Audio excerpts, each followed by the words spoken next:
Hello, I'm Bob the Bookerer and welcome to my channel. And today I'm going to be talking about the books that I've read this week. One of them's a bit chunky, but they are these little ones here and another one that I'll talk about that I don't have a physical copy of.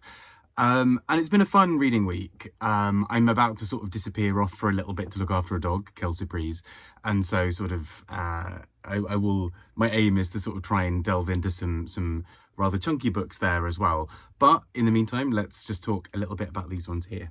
First up, reading the Booker long list this year, I, as you may know, absolutely loved The Bee Sting by Paul Murray. So I wanted to go back and read another book of his, and it was another book of about the same length, called Skippy Dies, which was also longlisted for the Booker way back in 2010.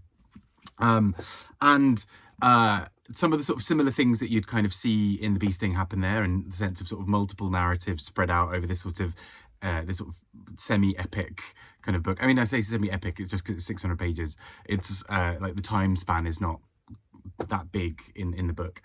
And equally within the book, we get sort of some other things that, I recognise from The Bee Sting, in the sense of this sort of absurdity, this humour, and this kind of very colloquial conversational style between some of the characters, which is just really great. And in this, we mostly focus on a few key characters. So we learn right at the beginning how Skippy dies. It's not a particular spoiler, it's on the cover. But we learn how Skippy dies, and we then sort of cycle back a little bit to before all of this and the lead up to that event. And Skippy is a young boy at school in Ireland. He is just sort of, he's a bit, things aren't necessarily going particularly well for him in some ways. He's sort of in that weird teenage stage where he doesn't really quite feel like things are taking off. But also he's sort of just in a little bit of a sense of malaise about everything that's going on. And so he is just trying to piece things together. And we learn slowly that he is sort of developing some kind of, not necessarily drug addiction, but that there are drugs around him that he's using to cope with some of the things in his life. We also focus a lot on a teacher of his, who is Howard, the coward, as he's often referred to, who is trying to also just hold things together a little bit. He is in this sort of, again, this sense of malaise. Things aren't necessarily working out how he wants them to. And the 2008 financial crisis also sort of looms a little bit in this book. And what is interesting here, I think, is how the book then approaches some of the conversations that characters are having with themselves and with others. So this grand narrative within the book of how you deal with your life feeling like it has no real purpose or meaning, how you fight kind of what feels like a corrupt system around you, without being sucked into it yourself, and sort of what that can look like. And so I found this really engaging for that as well. It's an incredibly funny book in places. Skippy's circle of friends are this group of teenage boys who are all just obsessed with what you might expect teenagers to be obsessed with. It's sort of quite a weird thing to be back in their headspace and sort of remember what it was like being at school with like 13-year-olds all sort of like running around saying half of this stuff. So I think he's really great at capturing that kind of teenage voice, for all of its joys and brilliance, but also for all of its flaws and kind of slightly dodgier aspects. And so I just found this really fun and engaging. I just thought it was a really silly book that also does some quite intelligent things. At one point it talks about M theory and various other quite sophisticated concepts, but it also then will have a fart joke. So, it's something for all of the family, essentially. It's a really funny and bizarre book in many, many ways. Staying within the theme of the Booker Prize and being inside the mind of teenage boys, we have Vernon God Little by DBC Pierre. And this won the Booker Prize in 2003. And this is, in some ways, it feels like a sort of Huckleberry Finn, that kind of belongs in that sort of canon of sort of writing from a teenage perspective. Essentially, Vernon God Little is in school one day and his friend commits a mass shooting. And so Vernon is framed for it as being, being complicit somehow in these murders because he is a young boy who was friends with Vernon, with Jesus. And what kind of continues further into this narrative is he then kind of makes a series of often mistakes, but often there are misunderstandings around him as well, where he happens to then also be in the place, the same place as other killings having happened. And these are all pinned on him because he's an easy target. And it's a really, again, it sort of plays on that level of the real sort of silliness of some of these things. It's almost like a Kafka-esque situation at times where, like the trial, where he is pinned for things that he couldn't possibly have done. And we obviously hear things through his perspective. So we also know that he didn't do these things, or at least from his perspective. And, we know that all these other things are happening in the world and what have you.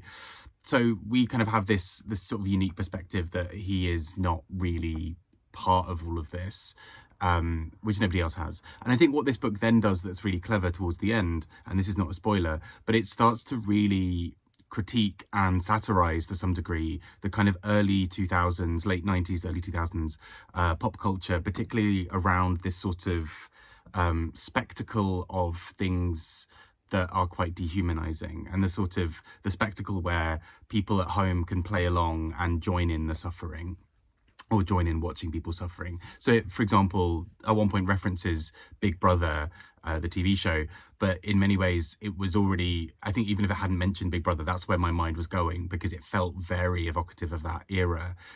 This won the Booker in 2003. Early 2000s was when things like Big Brother were taking off.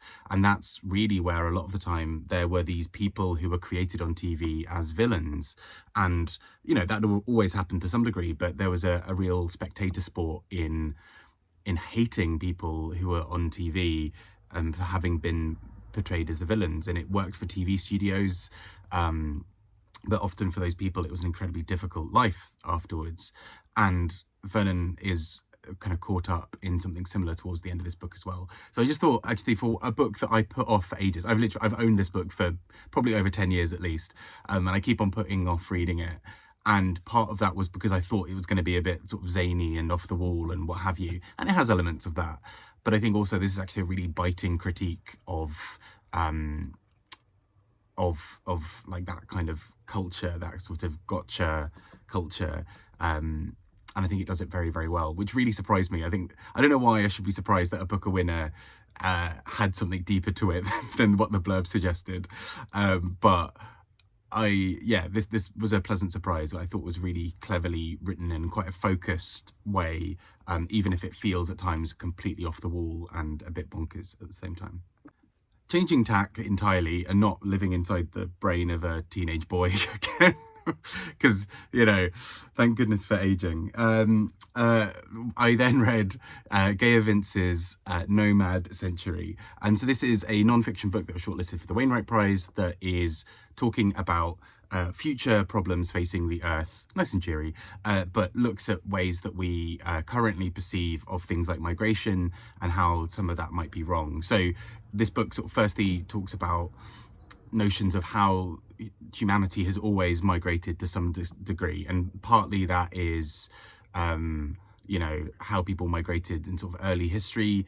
Partly that's about how people migrate after wars or during wars and things like that. But then it also makes a case that the way we currently view migration is a particularly odd one when we think of the threats to humanity coming from the climate crisis. And so it positions this idea that maybe the way we have thought about this is entirely wrong, that maybe instead of sort of nation states, we look more at the idea of where resources are, and we sort of almost reallocate people around things like that. And it makes a really clever argument that I'm not doing justice here, but it sort of plays along those lines. And I think what's really good about this book is the way that it sort of it approaches that with sort of hard-nosed sort of facts and sort of statistics and things like that, but also has a lot of love and sort of kindness baked into it as well, that we're doing this because we as humanity depend on one another, and it makes sense to be looking after each other. And so there is a financial and logical argument for some of these things, you know, referencing, for example, that Indonesia is moving, is sort of doing a long-term plan to move everybody out of its capital and create a new capital to be able to support life, because that capital is sinking. And so it kind of positioned these things in quite interesting ways. And I was really impressed by what the book did with this. It's a surprisingly easy read for a topic that's quite heavy, I think, as well. Next up, on a much lighter note, I read Bookshops and Bonedust by Travis Baldree, and this is a sort of prequel to Legends and Lattes. How do I keep forgetting the name of that? And in many ways sort of focuses on some of the characters, or some of at least part of that world. And instead of being set in a cafe, is set within a bookshop. And I don't really want to spoil it, because I think a lot of it is really joyous. And it's kind of fun to sort of see as it goes. But it in sort of typical, you know, basically if you like Legends and Lattes, I think you'll really enjoy this. It focuses a lot on the sort of the joys of a bookshop existing and what that means to people in the community around it, which, you know, you could say I'm probably predisposed to like, but also then sort of focuses on these other slightly off the wall things around, for example, again, without spoiling it, some kind of magic or sort of thing that happens around Bonedust. And so that's there as a sort of the slightly more fantasy element of it. Like with Legends and Lattes, which I adored, this is a very cozy fantasy. The stakes are relatively low for most of the book, really. And it's mostly there as, you know, there are these things that sort of bring the plot along, but ultimately you kind of feel like everyone's going to be okay. Just a really joyous, happy read. I believe comes out in November in the UK. And it's just a fun prequel for that book. And, you know, fantasy is still sort of an area that I guess I'm less, I know less about, I read less of generally. But this is maybe my gateway drug, I guess, to it, because I just feel like it's a really sweet and gentle way of telling a story in a sort of fantastical world that I've just been really enjoying. So yeah, nothing much more really to say about it, apart from the fact it's very nice and very good. And there we go. Anyway, those have been the books I've read this week. I'd love to hear your thoughts on these if you've read any of them, and also just to hear what you've been reading this week. I've been Bob the Booker. I hope you have a great week, and speak to you all soon. Bye bye.